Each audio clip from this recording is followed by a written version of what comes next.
Fear is plaguing our dating communities, and I hate it. On the men's side of the house, we have the red pill movement that's, warning against the woes of women that are going to use you for your money and leave you for Chad and, charge you alimony and all these kind of things after just using you, right? And then on the women's side of the house, there's feminism that's, warning against, or basically trying to devalue men and saying that we don't need masculinity and that men just use women and women have it unfairly. And basically women need to become men to be their equals and all these kind of things, right?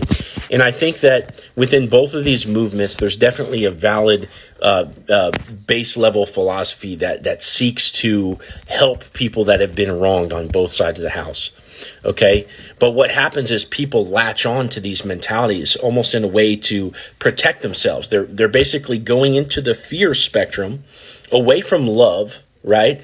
And they're hardening themselves and saying, men in the red pill community are saying, oh, well, women are the enemy. So I'm just going to use them for sex, and I'm not going to let them get too close. Maybe I'll never get married again. And now I'm going to be wise, right? And then maybe on the women's side of the house with feminism, women think, well, I won't need a man. I'll just become the man. And that way, I'll never have to worry about getting taken advantage of by a toxic male ever again. Okay.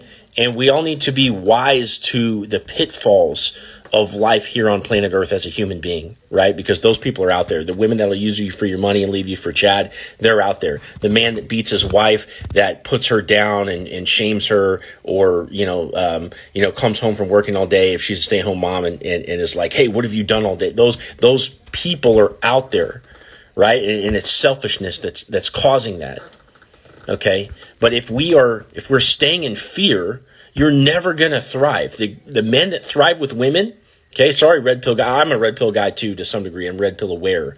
But the men that are fearful of women, sorry, you're never going to get women in your life. Not high quality women. You'll never get them in your life because you're scared of them. And feminists, like for those of you that want to become the man in order to not need the man, you're never going to attract a strong man that can protect and provide for you. And you may say, well, I don't want that anyway. Okay, but tell me in a couple decades if you're really, really happy, being everything you need without, that partner. And this isn't a way to point at people. I'm just saying we don't need to be fearful anymore. We need to open ourselves up and be willing to work and cooperate with the opposite sex and date from a place of optimism, okay, and lovingness instead of closing up and being fearful.